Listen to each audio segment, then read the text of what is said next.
Hi all, Paddy's review from the midweek games. Starting with Monday night, there was two games on the Premier League. First up, Everton and Palace. I still don't know how Everton didn't win this game. They created so many chances in the match. They went 1-0 up with a good goal by Rodriguez. And after that they created chance after chance. They should have been 2-0 up or 3-0 up, just not clinical. These are the games that you need to be winning if you have serious aspirations of finishing the top four this season. But Crystal Palace are a stubborn opposition. They never gave in and they scored a good goal to finish the match 1-all. There's actually no pressure on Crystal Palace now because they're already safe. So if you have to play Crystal Palace in the last 8 games, it's going to be a tough match because they're a decent side. They've surprised a lot of people this year how well Roy Hodgson has done. Second match up, West Ham and Wolves. I was watching Monday Night Football and Gary Neville said that West Ham and Wolves was going to be a boring match. It was nothing but 3-2. Brilliant match, end to end.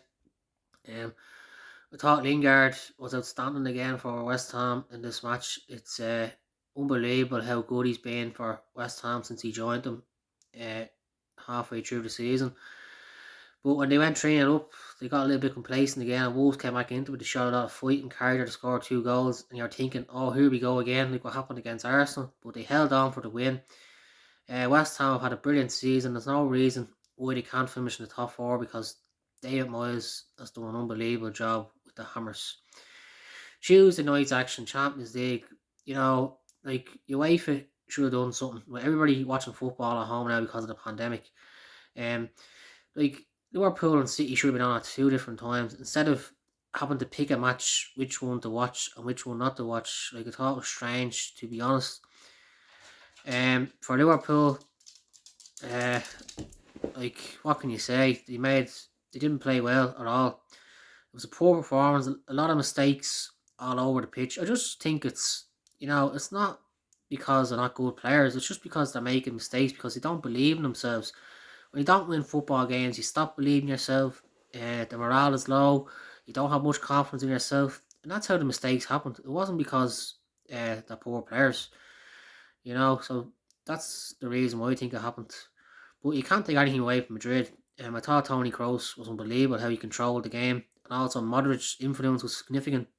Those two players ran the game in the midfield, and what a finish by Vinicius Junior for Madrid's first goal. He's a great career ahead of him because he's so much potential. On to the second match Tuesday night, Man City Dortmund. This was a strange game, to be honest. City started the game well, passed the ball around like they normally do, and scored a brilliant goal. Great finish by De Bruyne. The technique that for this goal was outstanding. But Dortmund came back into it and they scored a brilliant goal by Bellingham, which was disallowed. This was ridiculous, to be honest, because Ederson lost the ball. Are you not entitled to win the ball when someone loses it? I don't know. And then they couldn't go to VAR because the game was stopped. That's a load of crap. I thought VAR was brought in because it's supposed to reduce the amount of errors that referees make, and that was a perfect opportunity to do this. Uh, I just don't know why that happened. UEFA have a lot of questions, answers regarding that. But Dortmund kept playing well, and a good finish by Rice brought them back into the game. But Dortmund's task of winning tie became a bit tougher because City got a late goal to win the match late on. Another brilliant pass by De Bruyne. Everything he touches to at the moment turns to perfection. Good ball out of the wing, good cross in, and what a finish by Foden. Didn't really have his best game for City that night, but a brilliant finish. He's playing with so much confidence this season. I love watching Foden play, and I think the way Guardiola's managed him this season has been brilliant. Playing him some games, resting other games. I think he's done a great job with him. But the second leg between Dortmund and City still be interesting because it's tight 2-1. It can still go either way. On to Wednesday night, same again. You have to pick which match to watch. This shouldn't have been the case. They should have been both on at different times. I thought. Chelsea and Porto. And I was looking at the way Porto play. It was just a matter how long it'd be before Chelsea could break them down.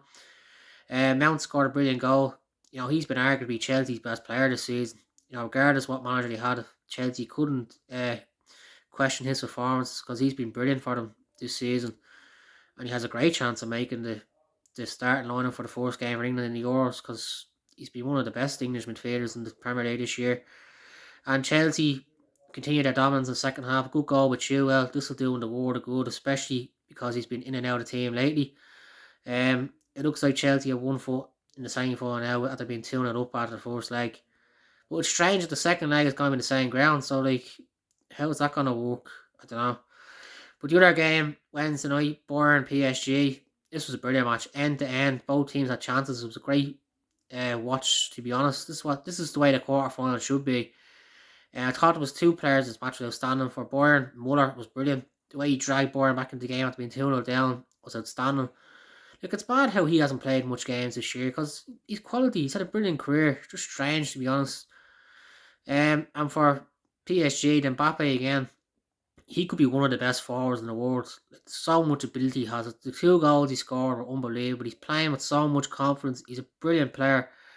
And there's no reason with that ability why he can't be one of the best players in the world the next few years. And Potter's doing a good job at PSG. There's no reason why he can't win the Champions League this year to keep playing that. But if Lewandowski is back for the second leg, the Sandy has a slight chance of making it. This could be the game changer. Because Lewandowski is a brilliant player. And on Thursday night, Europa League, United and Granada. Granada played okay. They passed the ball around well. They had some decent half chances. Like United were sitting back. It was a dangerous game plan to play. They scored 2 good goals, but a great finish by Rashford. Another cool, calm finish. Like his finishing in front of goal the last year has improved. It's gone to the next level. And he's a brilliant player. Like he's playing through pain all the time. So you can't ever question his commitment for United. A brilliant player. And in the second half, they got a second goal. Penalty was questionable. I know there was contact, but is that really a penalty? I don't know. Like simulation is kind of really ruining the game at the moment because players slightest touch of contact are going down, and more times than not it's a penalty. Like I just love it was the other way around. They didn't give the penalty and then gave a yellow card to the forwards. But with United 2-0 up now, it looks like they're probably into the same final because I don't think Granada will go to Old Trafford and score two. And Arsenal, Slavia Prague, it was a draw in the end. Arsenal were all over Slavia Prague for most of the match. They had loads of chances and they just weren't clinical enough. They should have been 2 up. And when you don't create your chances, you get punished, especially in Europe. And Slavia Prague scored a good goal near the end. I know a lot of people are jumping on the bandwagon saying Arteta this, Arteta that since last night, but you need to give him time because he's trying to play young players and that doesn't work overnight. We've seen that over and over the last few weeks, so you just need to give Arteta time, I think, to be honest.